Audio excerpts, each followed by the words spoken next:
Elaine's father, Frank, had filed the missing persons report in Stepaside Garda Station on Friday, August 24th, 2012. The desperately worried father of 3 gave a description of his eldest child, who was 5'4", heavy set, with shoulder-length brown hair and glasses. Elaine had arranged for Frank's partner, Sheila Hawkins, to give her a lift to town the previous morning, and she was supposed to have been waiting at an arranged bus stop at 7:30 a.m, he explained. It was important that Frank stressed the fact that Elaine had plans because she also suffered from depression. But she was dealing with that, just like she was managing her asthma, irritable bowel, diabetes, high cholesterol, vertigo, polycystic ovaries, and anxiety. Plus, she'd picked up her prescription on the day she'd last been in contact. The cost of Elaine's medication had been €132. Why collect the medication if she was planning on ending her life? Elaine was 36 years old and had 2 jobs. She worked as a teaching assistant in St John's National School in Ballybrack and also as a shop assistant in Ken's Newsagents in Blackrock Shopping Centre. But she also volunteered with the Red Cross on Tuesdays and was supposed to be stewarding at the Tall Ships Festival on Thursday. On the Wednesday, the day she'd got out of hospital, she'd called to see Frank and her niece, who was her goddaughter, at the family home at around 1:30 p.m.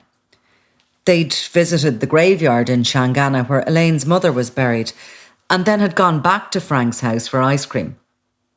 His daughter left at 4 o'clock, he told police. When she wasn't at the bus stop waiting for Sheila the following morning, as arranged, Sheila had knocked on her apartment door and checked the underground car park for any sign of her car, which wasn't there. That night, Sheila, who lived opposite Elaine, had kept an eye on Elaine's apartment for any sign of life, but the apartment lights had not gone on. Frank had texted his daughter, "Are you still alive?" But he got no reply, so the family had also gone to her apartment to see if they could find any clues as to where she'd gone. Her interest in BDSM was all too evident there. However, her brother John had also found printouts of hunting knives, the Vartry Reservoir in Roundwood, and Google maps of Crua and Killikee Woods. That could mean something. Another document in the apartment, The Korean Lifestyle, A Woman's Right is Slave, had to be read to be believed. "Masters consider their slaves property," it read. "If slaves don't meet their standards, they are disciplined. Beautiful slaves are prized the most. If slaves are not beautiful, both in looks and personality, they are killed or they do menial work. Once you are a Korean slave, you lose all human rights. Slaves aren't seen as people. They are, according to Korean followers, human animals. Masters make decisions for them." And that was just the opening.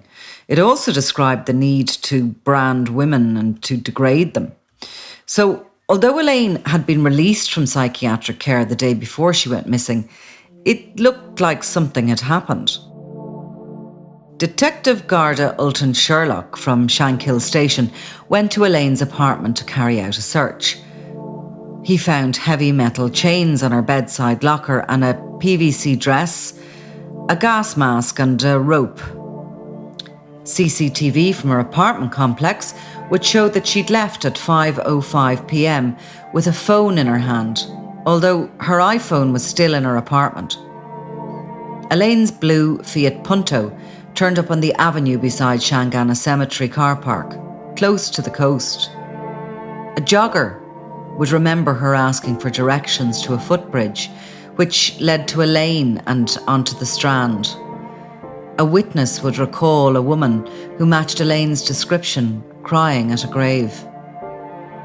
Meanwhile, her 2 laptops, iPhone and a second iPhone with a broken screen, were removed from her apartment and sent to the Computer Crime Investigation Unit in Harcourt Square Station, along with an urgent request to download the data. A Coast Guard helicopter combed the shore for 2 days.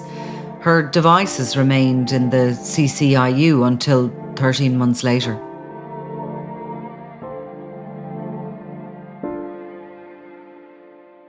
Sir had thought things were bad when, earlier that week, the Irish Independent had reported the discovery of skeletal remains believed to be female on Killikee Mountain, South Dublin, on his birthday. Now the discovery of possessions in Roundwood, more than 20 kilometres away, had given Gardaí 2 massive breakthroughs in the case. If he'd one worry, it was when he'd first made contact with Elaine back in 2007 through the BDSM platform, alt.com. He'd given away his profession and his date of birth, Architect 72. He needed to delete everything on his laptop, showing his interest in that lifestyle.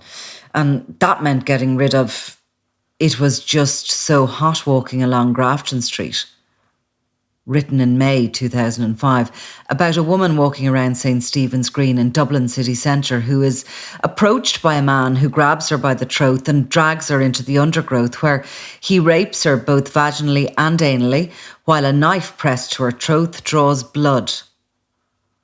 He wiped another personal favourite, a story about a female's BDSM encounter with her master in a hotel room.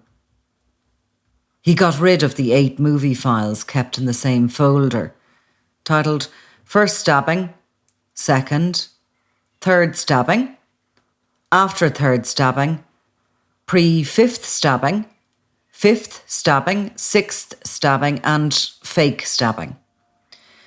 Selecting a document called For Darcy, Doc, with the mouse, he opened a story he'd written entitled Killing Darcy, and gave it one last read before he deleted it too.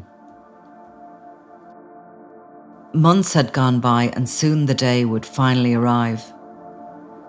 From the first email, I knew this one was special. I had always fantasised about killing ever since I was a teen, and I got hard any time there was a knife in my hand, wielding the power, knowing I could decide who lived and died, just like my hero, God. Every time I made love, I closed my eyes as I pushed myself in, wondering how it would feel for a hard, cold steel blade to push itself in, destroying what opened and throat. John Dean O'Keefe, criminologist and lecturer in forensic psychology. Well, you know, when we talk about characters like Graham Dwyer, there's a kind of a rush towards delineating their lives. In other words, that one part of their lives is entirely different to the other part. And in one sense, clearly it is. I mean, he is or was carrying on with a semblance of a family life, going to work, coming home, paying occasional attention to his children and his wife, and his other life was very different, as we know. But ultimately the personality, and in his case the personality disorder of the offender, such as Graham Dwyer, remains the same. It just operates in different ways. So when he's outside, the psychopathic personality type, at least antisocial personality disorder, as it might be more clinically called, is fairly evident in his lack of remorse, his lack of guilt, and committing heinous acts, sadistic and heinous acts. But if you like, that will also almost certainly have been manifest light when he was at home. So that kind of coldness, lack of remorse and complete indifference to other human beings will have evidenced itself within the house. So there will have been lack of interest in his children, lack of interest in his wife. But of course, this will all be covered up in the usual shallow emotions. In other words, it will be made to look occasionally as if he cares, because that allows the whole picture to be complete, and it allows the journey of the psychopath to continue. It's an appealing idea in a criminogenic way, this idea of the Jekyll and Hyde character, but in many ways, he's no different at home to the man who is outside. Having been at the trial and have examined him in some detail, I suppose, over the years, I think it would be highly unlikely that he does not fulfill the criteria for her psychopathy. So all the buttons that we've all heard about, grandiose sense of self-worth, catastrophic and inflated ego based on absolutely nothing, lack of remorse, lack of guilt, and so on and so forth. And certainly his conversations, both written and verbally, and indeed his actions would all indicate psychopathy. Personality disorders generally are something that you're born with. Personality disorder means you have difficulty living with yourself and or others, and you never and consistently fail to learn from previous mistakes. Now, I know everybody's thinking, well, I'm living with one of them, but you're not really, because there's about 1 in 10 of the population might be suffering from a personality disorder. So if you overlay that on psychopathy, chuck in real lack of remorse, real lack of empathy, violence, and capricious and random behavior, that's what a psychopath is. So we need to understand what it is. You are born with it, but it is true to say that your social, your family factors and so on can have an influence. I think what normally happens is that it bleeds out into middle-class pursuits. So, okay, you're not going walking up a Collins Street ready to beat the head off somebody, but instead you do it on the rugby pitch, or you do it in the rugby club, and it becomes this kind of a normative story of a Saturday night out. God, you really lost the head last night, didn't you? But ultimately, it's the same element of gratuitous and wanton violence as, the Nidge character might be engaging in inner city Dublin. I mean, its outcomes are different, obviously, but really it's all about a repackaging. And middle-class, middle-income, better-educated people are rather good at repackaging what they do into something more normative. So he will be able to play that game, and indeed did play that game, of working in a middle-class environment with his middle income type of life, and that will be appealing to him. Graham Dwyer is not going to start going into the inner city of Dublin and start banging heads together and saying, you want some. It's just not going to happen. But what he is going to do is going to be sly and manipulative and deceitful on, for example, work outings, as we know he was. He would go away for periods himself, and people would wonder where he'd gone to. So his behaviours will just be different, and that can be a function of your upbringing. Remember, when we're thinking about Dwyer and people like him, as Robert Hare says, the world expert on psychopathy, he doesn't think he's a star in the universe, he thinks he's the only star. So you see, we've moved on from confidence into something that's almost in the DNA. So there's no contrivance, right? So he won't, in my opinion, pick a vulnerable person because she makes him feel better. At least if that is a feeling he's getting, it's peripheral. The main feeling is I'm carrying out what my DNA dictates I need to carry out. He's like a kitten playing with a ball of wool. That's the really good analogy. You play with it for a couple of seconds as a kitten, you throw it away and you move on. You're living in the second. That's what he's doing with her. It's not related to confidence as you or I would understand it. Because when we look at people like Dwyer, what do? We imagine ourselves, we imagine people we know. We imagine people who have ups and downs, but they're generally part of that thing we like to call the human race. Well, that's your first mistake, because you can't be doing that. What you have to do is imagine somebody different, somebody outside the ordinary, and that becomes very difficult for us to do. People like Dwyer believe everything they're in. There's not a moment that he's going, I don't know about that. And it's not because he's confident or a genius. In fact, neither of those things apply. But that it's just in his DNA. So he just doesn't recognize that there's any difficulty with anything. He's living the dream. In some ways, there's a huge authenticity about psychopaths because they do not deviate at any moment from their disorder. It's always there. Personality disorders are enduring. That's really important. Like, you might be able to, in proper clinical environment, manage them somehow, but that's all you're ever going to do. And certainly, by the way, with psychopathy, it's almost impossible to manage, but there are attempts to do it. So he is living he's living, as the young folk might say, he's living his best life. He really is. The problem is, we constantly, as is a human condition, think of us if we went off the rails, or we imagine somebody if. No, you're not dealing with the type of human being you're used to dealing with. And I think once you understand that, all bets are off. And this person will drive, he'll drive straight through you and he won't look back. It's not because he's cocky or confident in the way we ordinarily understand it. It's because he's disordered. That's why he'll do it.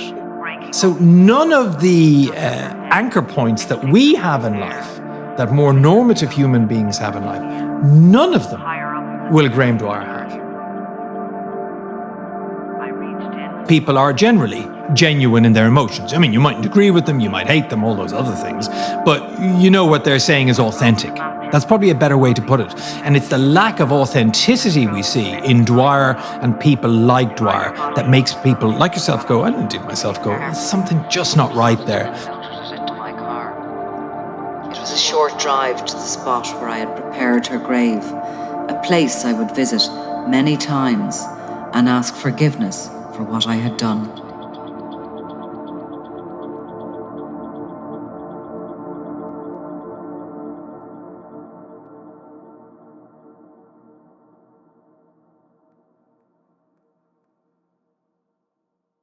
Sarah Sked had a degree in mathematics, a postgrad qualification in analytics, and she worked as a civilian crime and policing analyst in Garda headquarters.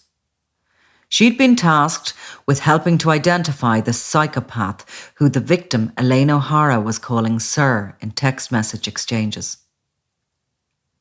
Elaine had her iPhone synced to her computer, meaning even messages that had been deleted from the phone could be retrieved, and some 2,344 texts were readable. They revealed disturbing contact with somebody listed as David 083 in her contacts. Gardaí had since established that the David 083 number was registered to a Garún Cashon with an address in Oak Lawn, Clarahan, Tipperary. It had been bought as a prepaid Nokia 2730 on March 25th, 2011 at 1522 in a shop on Grafton Street. The contact number listed for Garún was 086, and he had made contact with Elaine within a couple of hours of the purchase, asking to start over. Elaine had texted back, "I'm not into blood anymore." But he'd persisted. "So, no more dark thoughts?" "Always have dark thoughts, but I'm able to cope with them now," she replied. Subsequent texts would reveal the extent of the man's bloodlust and determination to kill.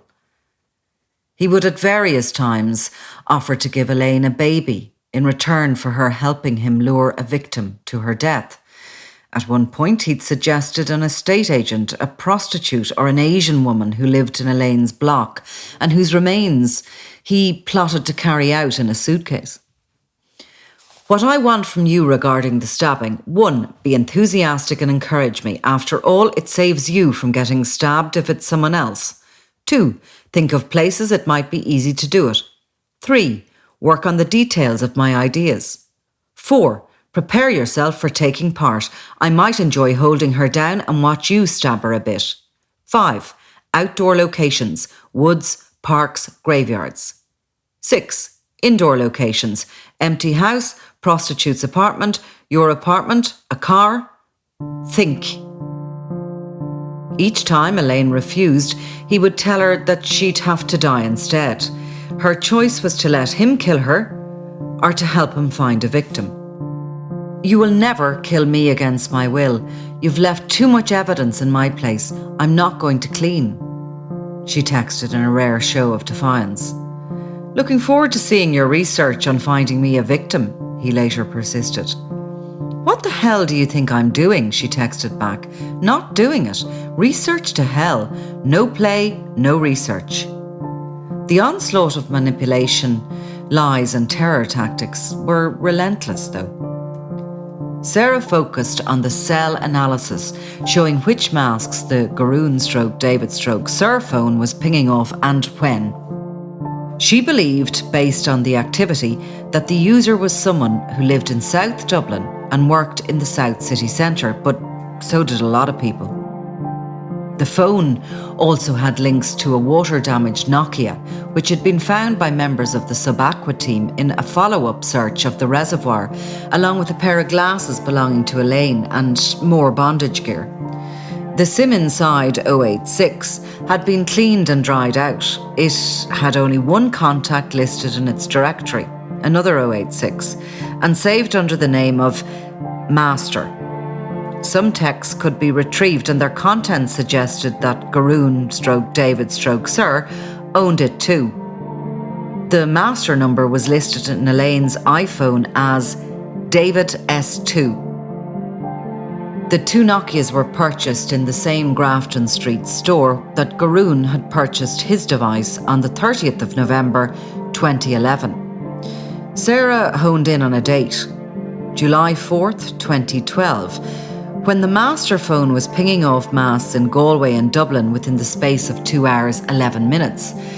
She inferred that Sir must have used the M6 and the M4 motorway toll plazas to cover the distance in such a short amount of time. She filtered through the registration of vehicles passing through the tolls, looking for men who were South Dublin resident with a city centre workplace. The owner of a blue Audi TT registration 99G11850 seemed to fit the profile.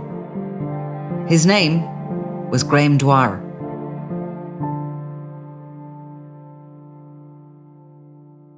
Graham Dwyer also happened to have the exact same phone number, bar the prefix, that Garun had given as a contact. It would also emerge that his sister lived in Clerihan, County Tipperary, where Garun was supposed to have lived. Even the name Garun Cashlom sounded a little bit like Gordon Chislom, who was an architect and a former associate of Dwyer's.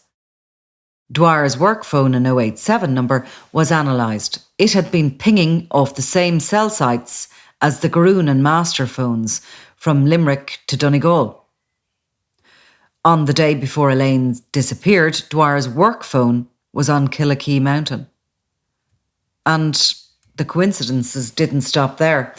Text exchanged with Elaine revealed that just like Graham Dwyer, the individual variously called Garun David Sir or Master had celebrated the birth of a daughter born on the same day, had placed 5th in a mobile aeroplane club's flying competition on the same day, had been hit by a 15% pay cut at the same time, had visited the Polish embassy on the same day, had emailed a tattoo artist about a tattoo in an intimate area at the same time Sir was ordering his slave to get one on her pubic area, had shared a preference for wearing polo necks, had to repair a car for the same amount of money, and really, as far as the laws of mathematical probability were concerned, Graham Dwyer was the prime suspect. Now all the Gardaí had to do was put the evidence to him. Detective Sergeant Peter Woods, accompanied by a team of detectives, knocked at Graham Dwyer's door at 7:06 a.m. on October 17th, 2013, to execute arrest and search warrants. The 41-year-old architect appeared almost immediately behind the glass, still in his pyjama bottoms. He was a short man with a jowly neck and hooded blue eyes. As Dwyer slid open the door, Woods held up his ID and introduced himself, adding, "Can I come in?" Dwyer stepped aside slowly. His petite, pretty, blonde-haired wife, Gemma, appeared in the hallway and asked what was going on.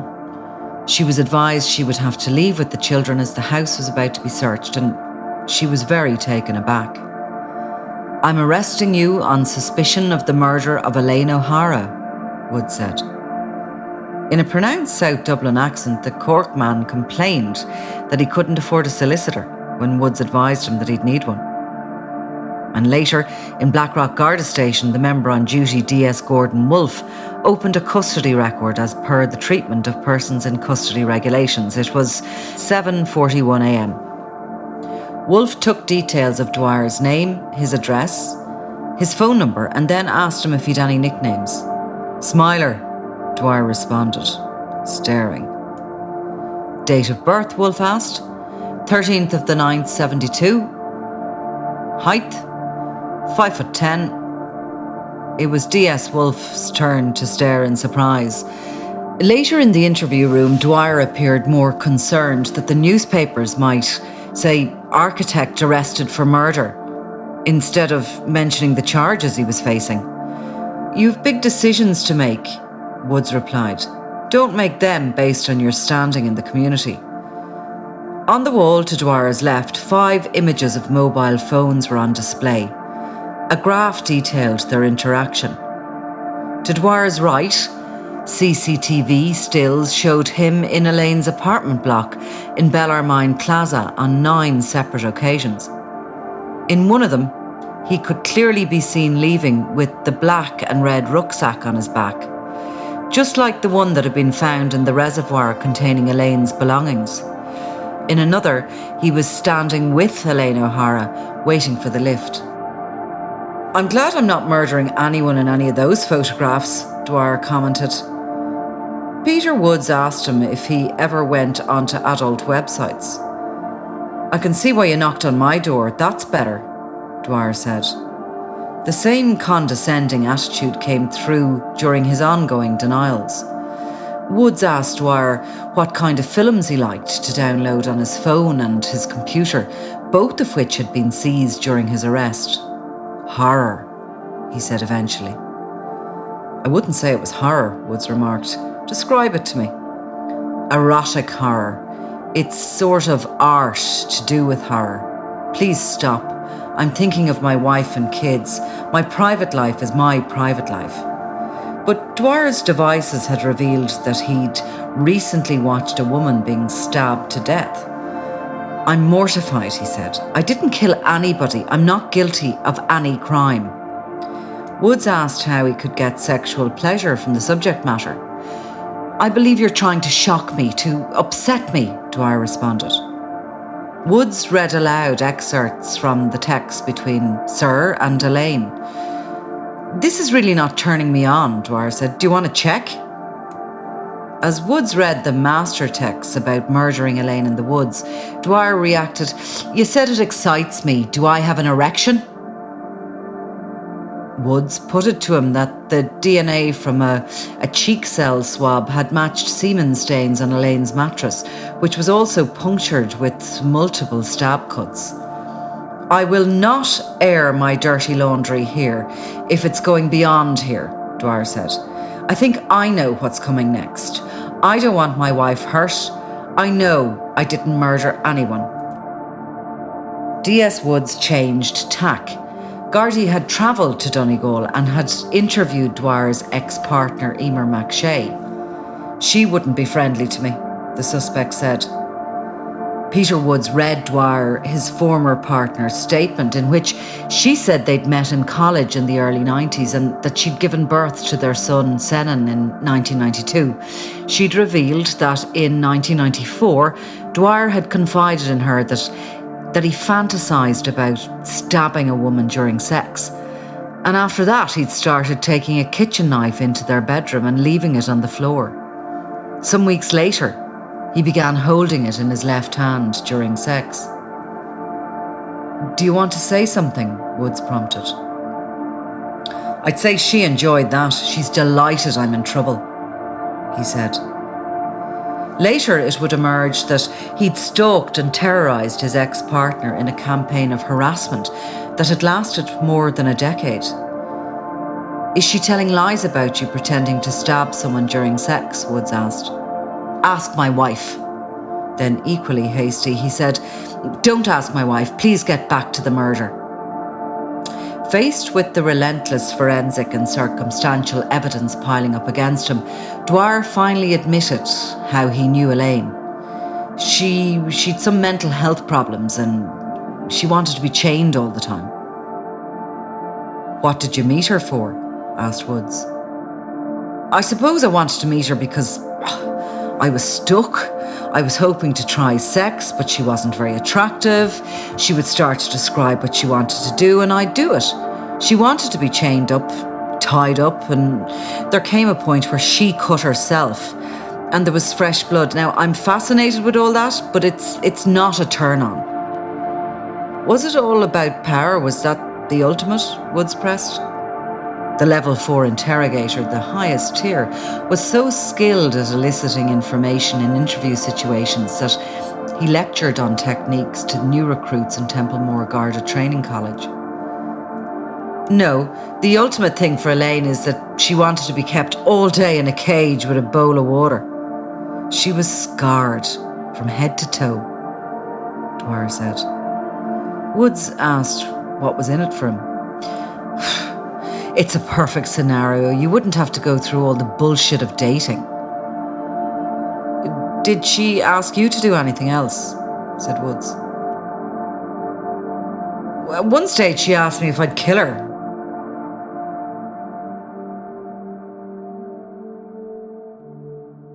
The jury in the trial of Graham Dwyer was sworn in on January 19th, 2015. After a warning from Judge Paul Carney, he asked that they indicate in advance if they were squeamish. The trial, presided over by Judge Tony Hunt following Carney's retirement, would continue until March 27th, by which time the evidence of 197 witnesses had been heard and 362 items had been entered as exhibits. Graham Dwyer pleaded not guilty. Members of the public had to be excluded from the court when 11 videos recovered from Dwyer's computers and storage devices were played in court because they were so graphic in nature. In the first clip, Dwyer pretended to stab himself in the leg, then said groggily, "I'm just after waking up from having knocked myself out with chloroform. I've very little recollection of what happened. I remember exhaling out and getting a warning sign and waking up with a pounding noise in my head, like a headache and a loud noise." Other movie clips showed him having sex with Elaine O'Hara and tightening a plastic bag over her head with a plastic cable, causing her to go limp and to fall to one side. He'd also filmed himself stabbing Elaine while masturbating over her. The muffled sounds she made while being knifed, she'd duct tape over her mouth, were horrific. Dwyer dismissed her agonised cries by saying, "Shh, shh, shh, shh. It's not that bad." Other videos showed Dwyer using knives during sex with other women. One, entitled Attempted Breast Stab, features a woman whose identity was obscured and whose hands were bound by handcuffs. Another video showed him holding his knife to a woman's neck during sex. Graham Dwyer's wife, Gemma, testified for the state. She struggled with her composure as she answered the questions about the man she'd met studying in Bolton Street DIT in the 1990s. However, when it came to evidence about a garden spade found near Elaine's remains in September 2013, she was resolute. "It's the spade from our garden," she said flatly. She'd noticed it was gone because she used it to clean up dog dirt. It could be seen in a photo taken in her back garden and had the same sort of orangey red paint spatters near the handle. She broke down when asked about a letter her husband had sent from prison dated February 28, 2014, telling her not to believe the Gardaí and admitting that he did know that awful girl. He also wrote that he believed the killer liked Real Madrid and wore pink underwear. An American woman called Darcy Day also testified for the state through a video link. She had been sexually abused as a child and had struggled, she explained. Using the name Cassie, she'd fantasised about dying online, which was where she'd met Graham Dwyer. They'd sent each other poetry and he sent her diagrams of the arteries in question so he would not miss. He'd told her about Elaine O'Hara and claimed she wanted him to do the same. Graham Dwyer did not take the stand And when the jury returned with a guilty murder verdict on the afternoon of March 27th, 2015, he showed no emotion. Incredibly, he released a statement after the trial to thank his legal team and family, friends and colleagues for their unwavering support. To the members of the media, I'm grateful for the privacy you have afforded both my family and people close to me during the trial. I now respectfully ask that you continue to respect their privacy, and I confirm that there will be no further comment by my family or myself concerning this case whatsoever, he added. There was no mention of Elaine O'Hara.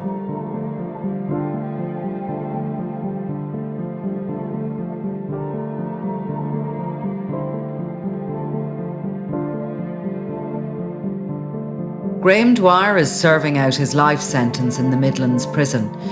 The effect of the European Court of Justice ruling that mobile phone data retention and access is illegal could now take another 7 years to resolve in the courts. Experts believe it is extremely unlikely that it will prove enough to secure his release, given the extensive forensic and circumstantial evidence in the case.